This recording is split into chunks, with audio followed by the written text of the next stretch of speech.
On a rainy Tuesday morning, my son looked me in the eye and said, "You don't live here anymore. This is my house now." He didn't yell. He didn't even flinch. Just closed the door behind me. The same door I installed with my own hands 30 years ago. The wind hit my back like a slap, but it was nothing compared to what his words did. Because that wasn't just a house. It was our house. The one I built, brick by brick, while he was still learning to walk. I remember carrying lumber in one hand and his car seat in the other. Back then, he'd babble nonsense and fall asleep to the rhythm of my hammering. I used to joke with my wife, if walls could speak, this house would sing lullabies. We didn't have much. No savings, no inheritance. Just calloused hands and stubborn faith. Every paycheck went to wood, insulation, and tile. We spent winters without heat, summers without AC, just so I could finish what I started. That house was never about luxury. It was about permanence, security, legacy, especially for my son.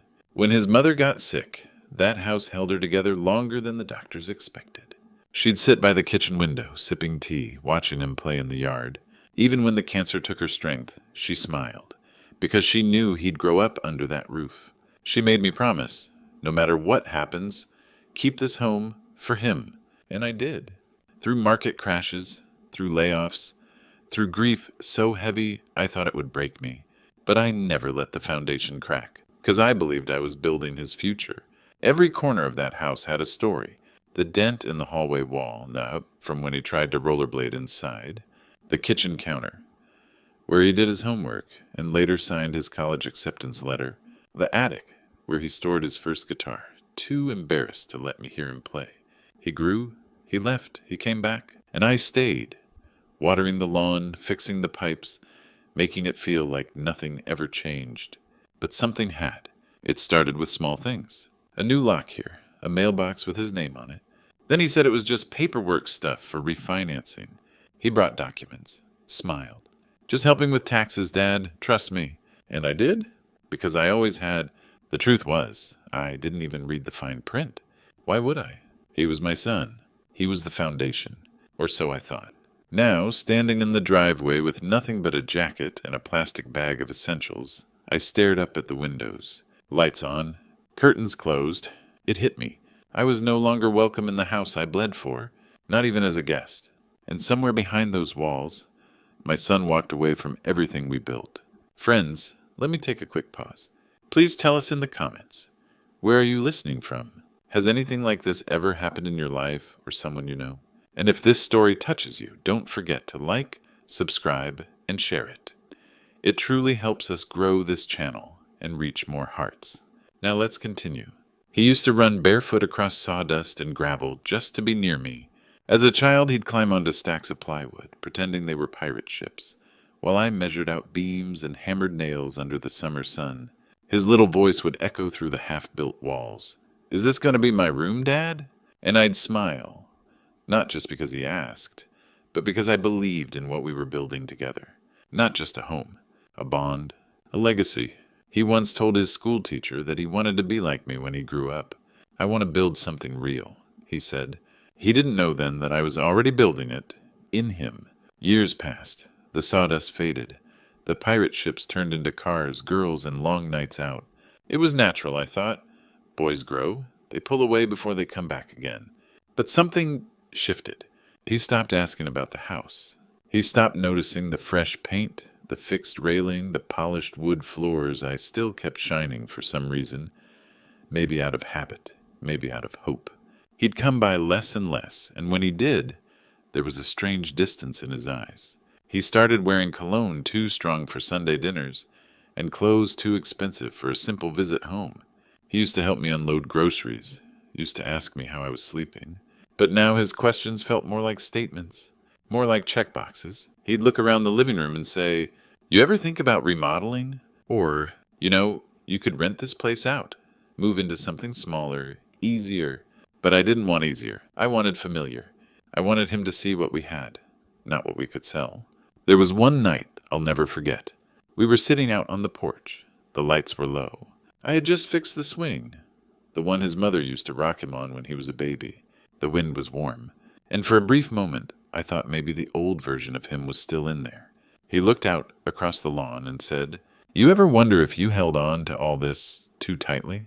I didn't answer, because I didn't know how to explain that I wasn't holding on to a house. I was holding on to the last place where I ever saw him happy, where I last saw her smile, where I felt like I still had a purpose. I could feel it slipping. He was polite, still called me Dad, still shook my hand, still showed up on holidays.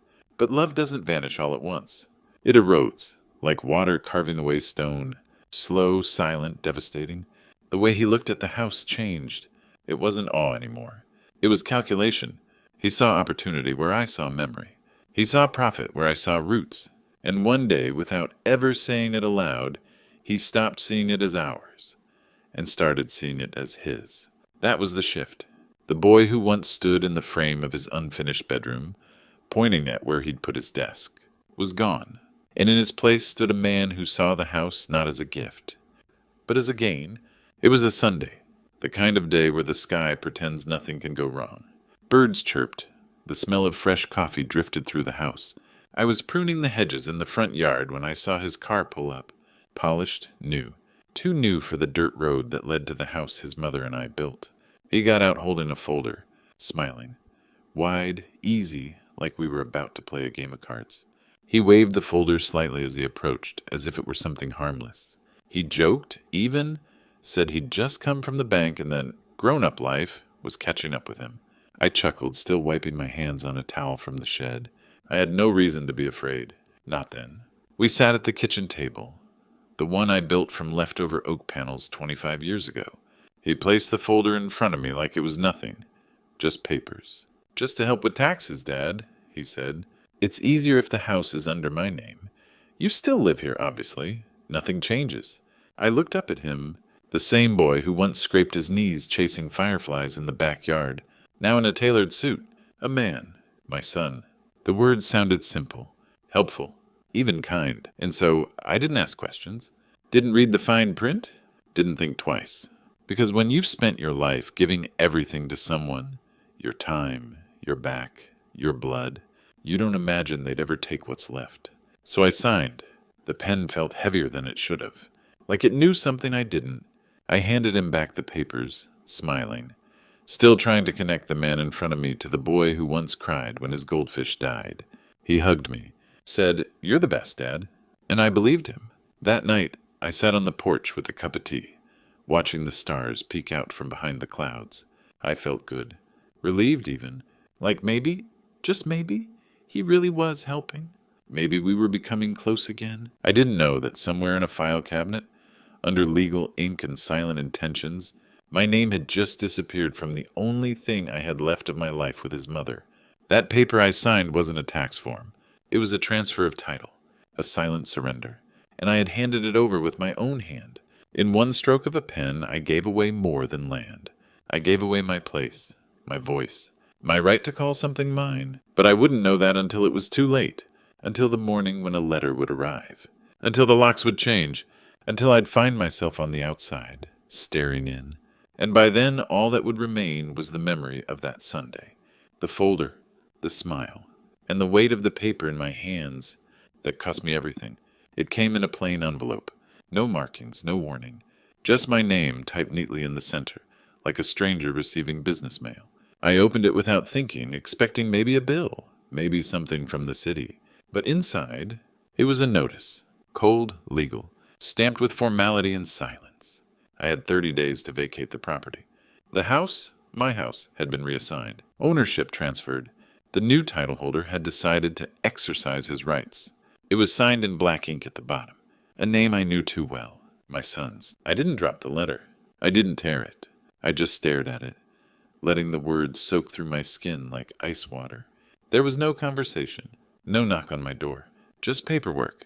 I walked to the porch, the one I rebuilt after a storm took it out years ago, and sat in the chair his mother used to rock in. The wind moved slow, like even it wasn't ready for what had happened. I looked at the yard, still trimmed, still mine in every memory that lived beneath its soil. That swing set, I built it with him when he turned 8. The tree by the fence, he planted it with his mother's ashes at the roots. Now it all belonged to someone else.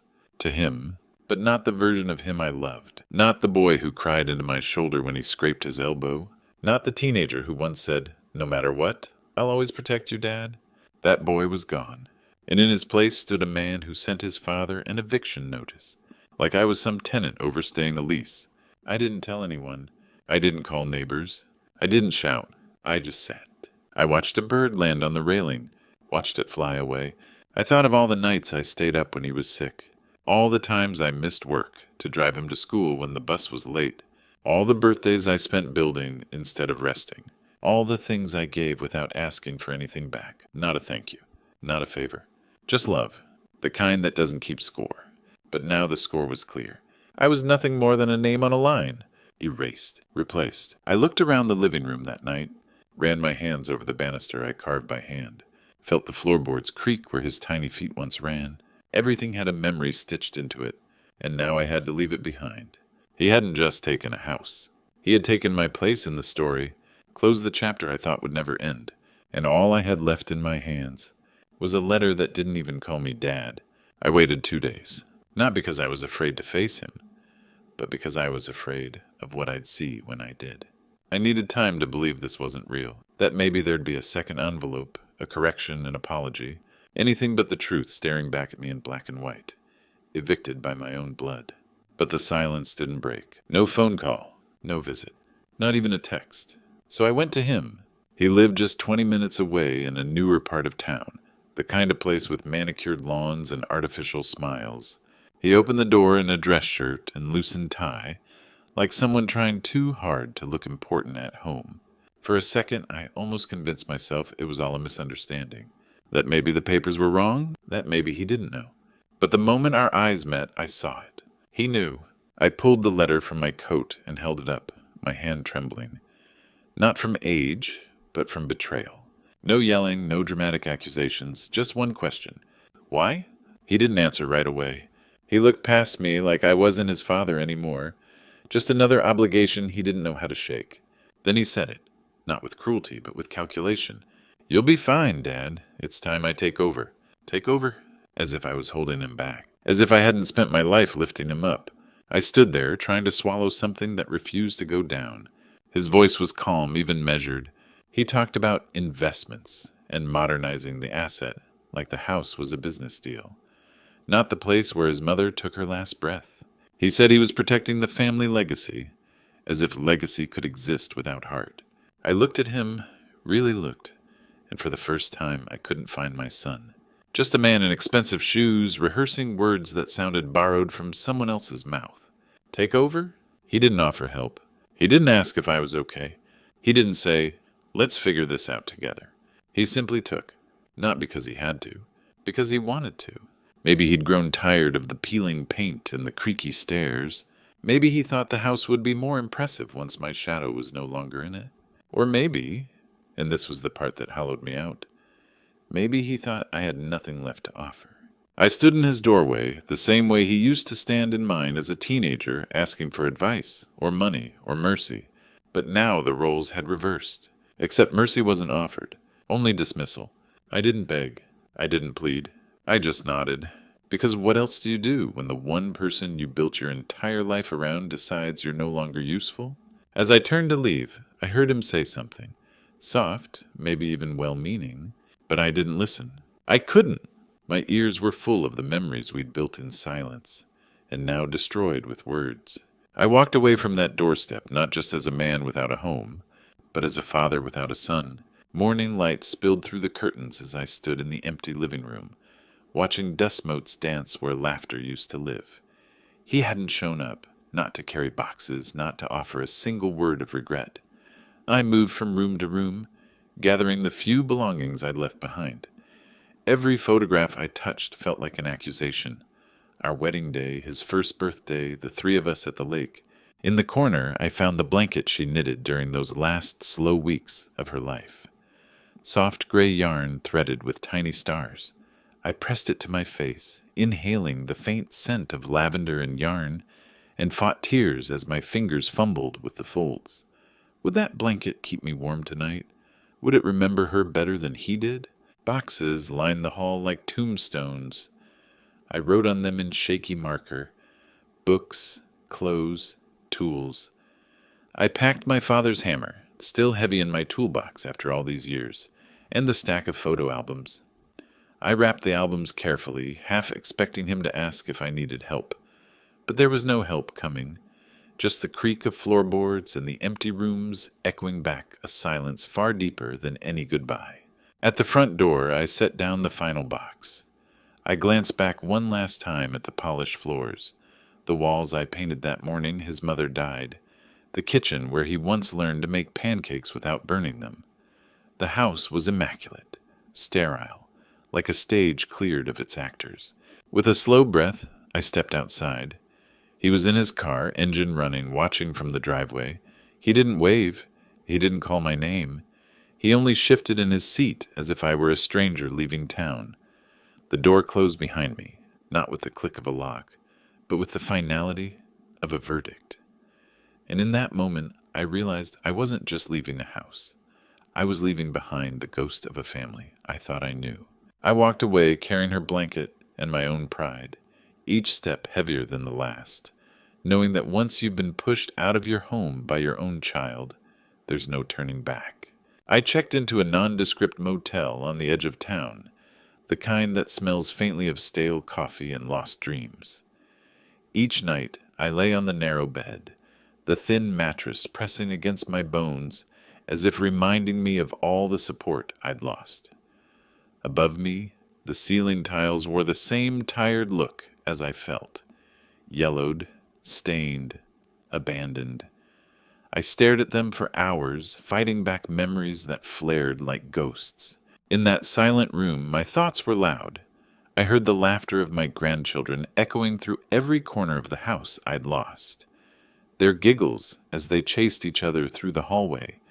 Their squeals when I lifted them onto my shoulders to tickle their knees. Now there was only the hum of the motel's faulty air conditioner and the distant rumble of traffic. The contrast burned like a brand on my heart. It wasn't shame that kept me awake. I'd earned every gray hair, every wrinkle. Shame would have come if I'd let this happen, if I'd known and done nothing. But I hadn't known. And now, under these flickering lights, I began to think. Calculation replaced tears. Instead of wishing for pity, I measured my options. The small pension I'd saved, the toolbox still at my side, the strength in my back that refused to break. I pictured the house each night, its empty rooms waiting for the spark of life only family can bring. I felt the weight of the eviction notice in my pocket and let it remind me who had wronged me. That paper was not just a verdict, it was a challenge. In the motel mirror, I studied my reflection, hollow eyes but a determined set to my jaw. I thought of my son, confident in his victory, blind to the walls crumbling from neglect and arrogance. Over 7 nights, silence taught me more than any conversation could. It showed me the hollowness of that house without love, the fragility of the memories he'd tried to erase. It showed me my own resilience.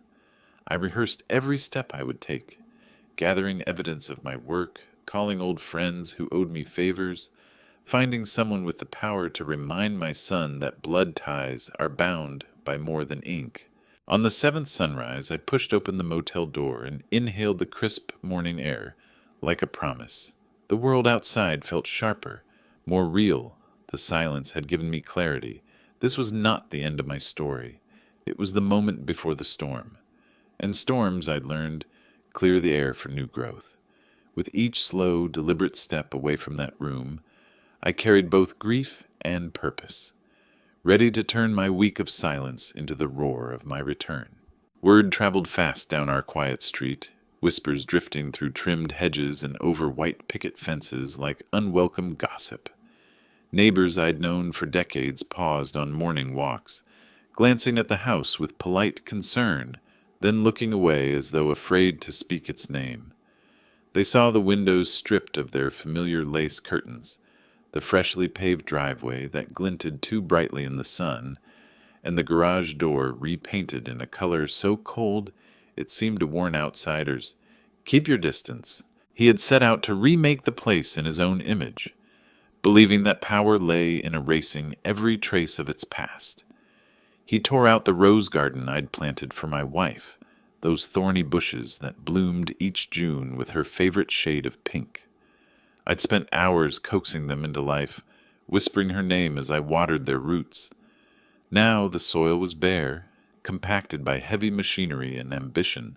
Inside, he scrubbed away the growth chart I'd etched on the kitchen doorframe, the jagged pencil lines marking his height every birthday, the scrawl of dates and little drawings of rockets and racing cars. I remembered pressing his hand against that same wood when he was 4, tracing his small fingers as he shouted his height for the first time. Now the door stood smooth and anonymous, a blank canvas for his vision of success. He didn't realize the foundation he tried to bury history under was the one holding him together. Beneath the sleek new floors and polished paint, the old beams creaked in protest. Small hairline cracks appeared in the plaster walls, fine lines that spidered out from corners, revealing the centuries-old timber beneath. Each crack felt like a wound reopening, memories bleeding through the facade he worked so hard to maintain. Late one evening, a storm rolled in, heavy clouds blanketing the sky. Rain pounded the new roof shingles, sending rivulets down freshly painted gutters until they overflowed, dripping onto the pristine lawn. Water collected in hidden crevices, seeping into the heartwood I had once sealed with my own hands. In the dim glow of the porch light, those cracks seemed to widen, as if the house itself was breathing, pushing against his changes. The next morning I returned, loitering just beyond the property line, unseen. I watched him stand at the edge of the garden bed, surveying his domain like a conqueror of his own creation.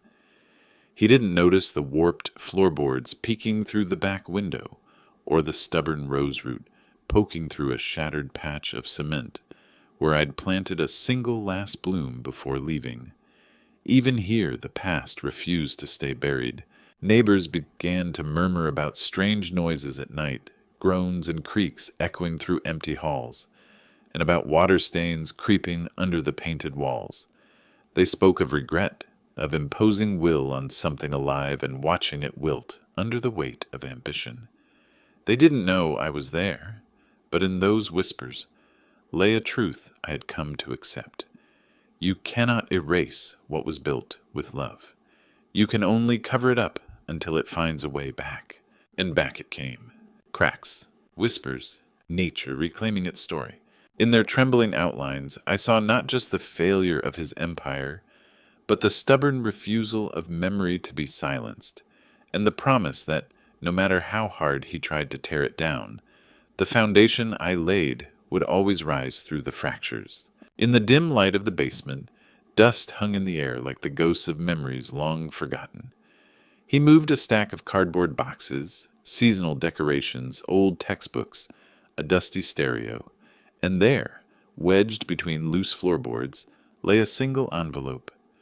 The paper was heavy, cream-colored, and my handwriting curled across the front in blue ink he recognized before he even read the name. He turned the envelope over in his hands, traced the familiar flourish of my dad's signature at the top, and felt the weight of decades pressing down on him. He hesitated only a moment before breaking the seal, as if afraid my words might burst into flame the second he dared to read them. Inside, on thick stationery, each line was carved in deliberate strokes. This house wasn't your inheritance.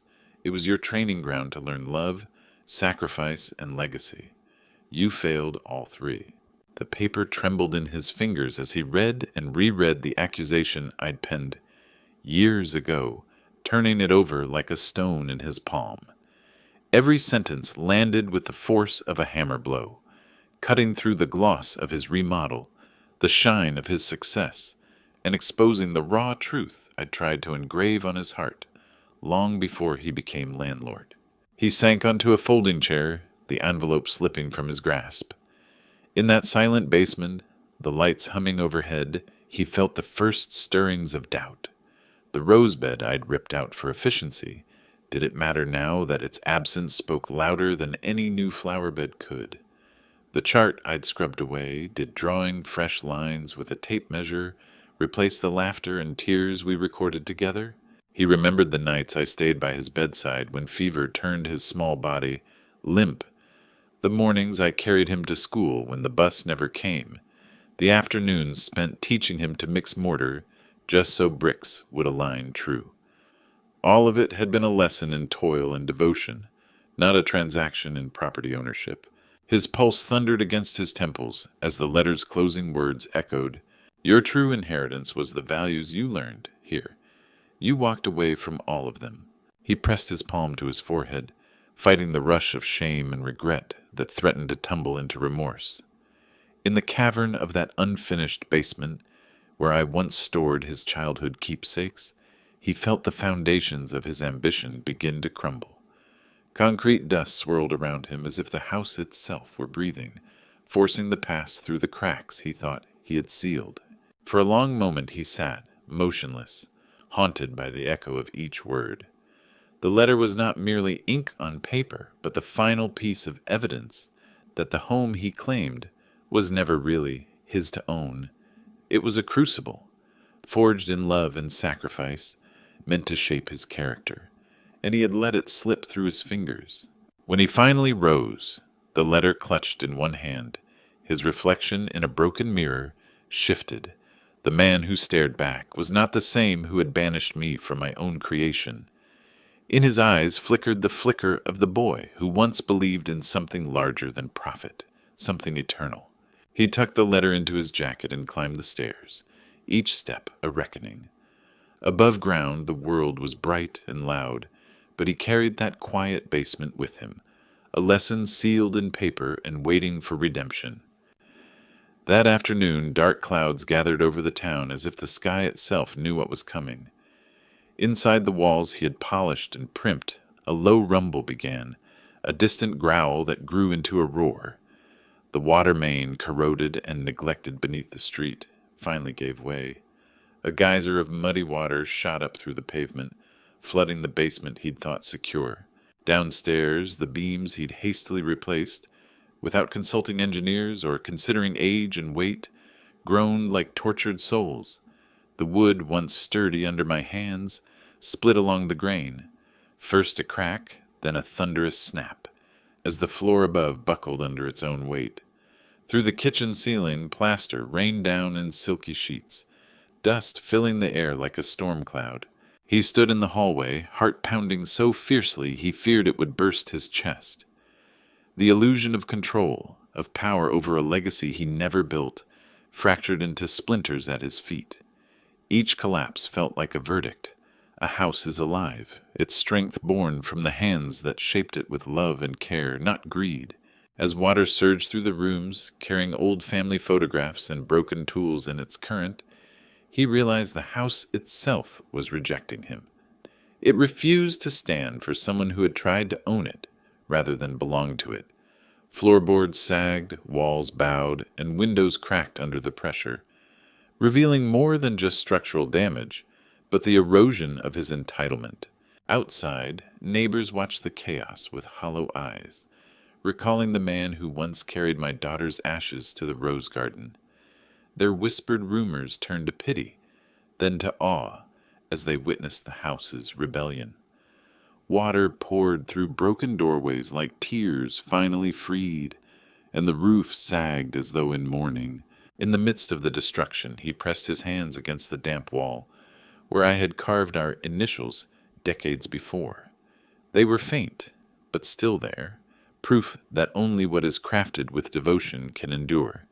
And in that instant, as the world around him collapsed into ruin, he understood that a home's true foundation is more than concrete and beams. It is the heart poured into every nail, every plank, every promise. The house he thought he owned had made its judgment clear. It would stand only for those who honored its soul, and in rejecting him it had spoken the loudest truth of all. He stumbled into the bathroom as the flood of rainwater seeped through the shattered window, drenching the tiled floor and sending shivers up his legs. The overhead light flickered, struggling to stay alive, casting his reflection in fractured streaks across the cracked mirror. He paused, gripping the porcelain sink, and stared at the stranger, staring back. Gone was the image of the triumphant son who had taken over with ambition in his eyes. Instead, his face was gaunt and hollow, pale from sleepless nights spent wrestling with the letter's words and the collapse of beams beneath him. His suit, once crisp and commanding, clung damply to his shoulders, as if weighing him down with each droplet. He raised a trembling hand and touched his cheek, feeling the rough stubble he'd neglected in weeks of crisis, a silent testament to his unraveling. His eyes, once bright with ego, now flickered with something darker, greed's harsh shadow and entitlement's bitter sting. He saw how tightly he'd clutched what wasn't his to hold, the way he had erased her roses and wiped away his own memories in pursuit of a hollow victory. In that splintered glass he recognized regret, raw and unfiltered. It seeped from his pores like the water pooling at his feet, unstoppable and cold. He remembered every choice that led him here, the smiles he faked, the questions he ignored, the house he reimagined without caring for its soul. Every cut corner and whispered dismissal came back to him in that broken reflection, accusing him with a ferocity no legal document ever could. His reflection shifted as the mirror cracked further, a thin line racing across the surface like a scar. And in that fracture he saw not two versions of himself, but one whole truth, a man who had traded love for leverage, who had built walls around his own heart just as he had tried to remake the walls of a home. He closed his eyes and exhaled until the shuddering stopped. When he opened them again, the reflection was still broken, but he was no longer frozen by it. The mirror had done its work, shattering the facade he once wore like armor, and leaving him with nothing but the honest shards of who he'd become. In that moment, regret transformed into realization. To rebuild anything worth living for, he first had to acknowledge the ruin within. With one last gaze, he turned away from the shattered glass, stepping back into the corridor as water dripped from his hair. The reflection remained behind, fragmented and accusing, but he carried its lesson forward, aware that the hardest truths are those you see in the mirror when all else falls away. He slid into the driver's seat just as dusk bled into night, the weight of the broken house pressing on his chest like a slab of concrete. With trembling fingers he started the engine and pulled away, tires humming against the asphalt, carrying him farther from the ruins he had created and closer to the void in his own heart. Headlights carved a lonely path through empty streets, and with every mile, memories surged unbidden, his mother's soft laughter in the garden, his daughter's scraped knee on the front porch, his father's gentle hands guiding him through those unfinished rooms. The world outside blurred into streaks of white and yellow as he accelerated, the speedometer climbing while his thoughts spun faster. He thought about the letter, its unflinching words echoing louder than any courtroom verdict. He thought about the collapsed beams and water rushing through his perfect remodel, nature's violent reminder that love can never be engineered. The road stretched ahead like a ribbon of regret, and he chased it until the broken motel sign appeared in the distance, its neon flickering in quiet desperation. He stopped the car beneath the sickly glow of the vacancy light. For a moment, nothing moved, only the hum of his engine and the steady drip of water from the gutter above. He shut the car off and sat there, hands clenched on the steering wheel, breath catching in his throat. In the rearview mirror, he saw the house he'd fled, disappearing into the darkness, and realized he was not running toward something, but away from everything he had ever known. Inside the car, it was a different world. The interior lights dimmed to amber, illuminating sweat on his brow and the hollow shadow under his eyes. The radio crackled with static, playing a tune so soft he barely registered it. In that silence, his mind replayed every moment leading here. The papers he'd made his father sign, the eviction notice he'd delivered without hesitation, the shattered trust that spilled into the night like gasoline on a fire. Each memory felt like its own kind of roadkill, lining the highway of his conscience. He didn't knock, he just sat. Engine off, keys in the ignition, heart pounding. Every second felt like a lifetime as he wrestled with what to do next. Should he turn back? Could he face his father after all he'd lost? Could he find the courage to admit he was wrong, to ask for forgiveness in the place he once called home? A fox darted across the parking lot, its eyes reflecting the motel's neon glow before it vanished into the weeds. For a moment, he envied its freedom. No debts to settle, no legacy to betray, no shattered foundation to reckon with. The night air drifted in through the cracked window, cool against his face, as if offering a breath of absolution. Slowly he exhaled, the trembling in his hands easing just enough to let him consider what mattered more. Pride or the memory of a father who bled for him, who built not just a house, but a home. He glanced at the closed door beside him, then at the road stretching back toward the darkness. Somewhere in that motel room, his father lay awake, waiting. And in that moment of hesitation, engine silent, world hushed, he understood that he had arrived not at an ending, but at the crossroads of redemption. The drive to nowhere had led him exactly where he needed to be, face to face with the man he had wronged, and the chance to begin again. I almost didn't recognize him standing on that worn doormat. The motel's hallway light pooled around his feet, casting long shadows that trembled with every breath he took. My hand was still on the knob when I heard the softest whisper of a second knock, less a demand, and more a plea. I turned the handle and swung the door open the tiniest inch, afraid of what I might see. There he was, the man who'd sent me away, now broken and hollow, with eyes rimmed in red and shoulders so heavy they seemed barely able to hold his head upright. The air between us was thick with unshed tears and unspoken apologies. His coat hung limply off his frame, sodden from the rainstorm he'd driven through, and the motel carpet beneath his boots was stained with mud from the road, a road he'd traveled alone, chasing a hope he thought he'd lost. He took a hesitant step forward, voice cracking on a single word. "Dad." That was all he managed before his strength gave way. His arms folded around me, and suddenly he was just my son again, small and desperate, seeking the one person who had always held him steady. I wrapped my arms around him too, feeling the tremor in his chest, the damp warmth of tears falling onto my jacket. In that embrace, years of bitterness and betrayal dissolved like salt in rainwater.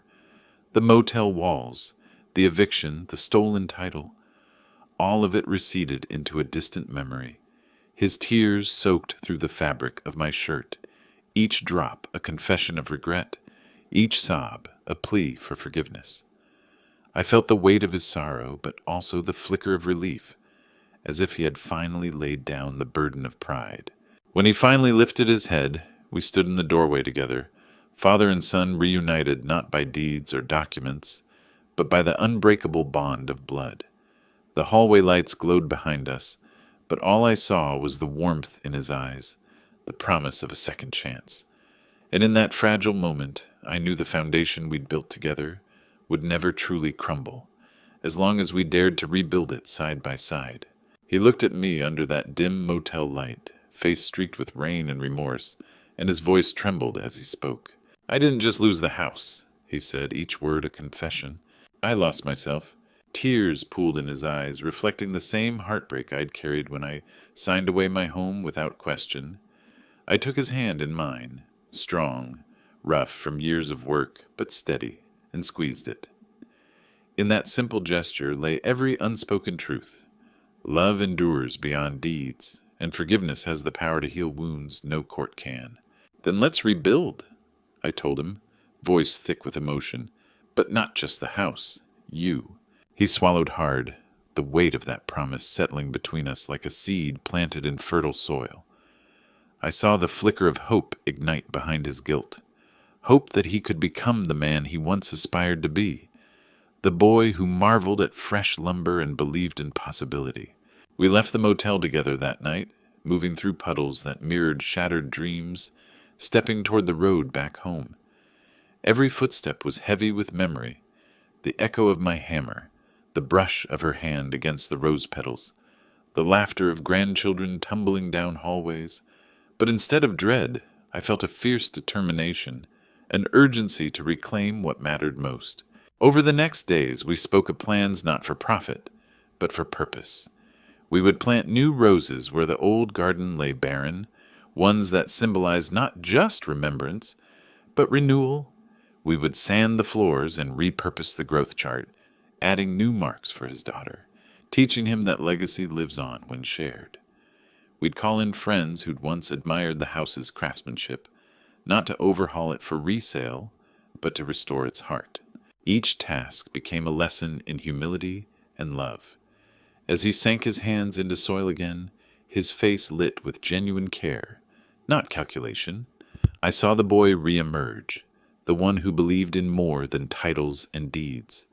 We worked side by side, sweat and laughter mingling, forging a new foundation stronger than the old. And when at last we stood together under the golden afternoon sun, surveying a home reborn, he turned to me with tears glistening in his eyes and whispered, "Thank you." It wasn't justice served by law or revenge extracted in kind. It was something far greater, redemption found in the courage to forgive and the grace to rebuild not only walls, but souls. In that moment, I realized the truest measure of justice isn't revenge. It's the chance to make things right, to grow from our failures, and to build a legacy that endures through love. Months later, the air was thick with the scent of new blossoms as we knelt side by side in the very garden he once tore apart. Each petal that opened felt like a small resurrection, white roses unfurling in soft spirals, pink peonies swelling with promise, golden marigolds nodding in the warm breeze. He handed me a trowel stained with earth, and I handed him a bundle of seedlings. We pressed soil around each fragile root, our hands working the same ground where memories of loss once lingered like ghosts. As daylight waned, we carried fresh paint and brushes back into the house, where he carefully measured the frame of his daughter's doorway. With steady strokes, he marked her height alongside the old pencil lines, tiny hands reaching ever higher, drawing a new lineage of love onto the wall. I watched him pause, running his fingers over each notch, his eyes soft with humility and joy. In that golden glow of sunset streaming through the window, his face looked younger, unburdened, free. He closed his eyes, inhaling the mingled perfume of paint and petals, and turned to me with a smile that was neither boastful nor ashamed, but simply full of wonder. "Home," he said, voice thick with feeling, "was never the house. It was you." In that single moment, everything shifted back into place. I saw not the eviction notice or the cracked beams, but the countless ways we'd built each other up, through loss and forgiveness, through fallen walls and rising gardens. The house stood behind us, its creaking floors and familiar corners a testament to resilience, but it was no longer the center of our story. The true sanctuary lay in the bond we had reforged, in his daughter's laughter echoing through rooms restored by love, and in the quiet understanding that the real home we yearn for is found in those who hold us steady, even when the world feels like it's falling apart. In that warm twilight, surrounded by blooms and the gentle chorus of evening birds, I realized that every brick, every beam, every moment of heartbreak had led us here, to a place where redemption and legacy are built not of stone, but of the hearts we choose to heal and hold.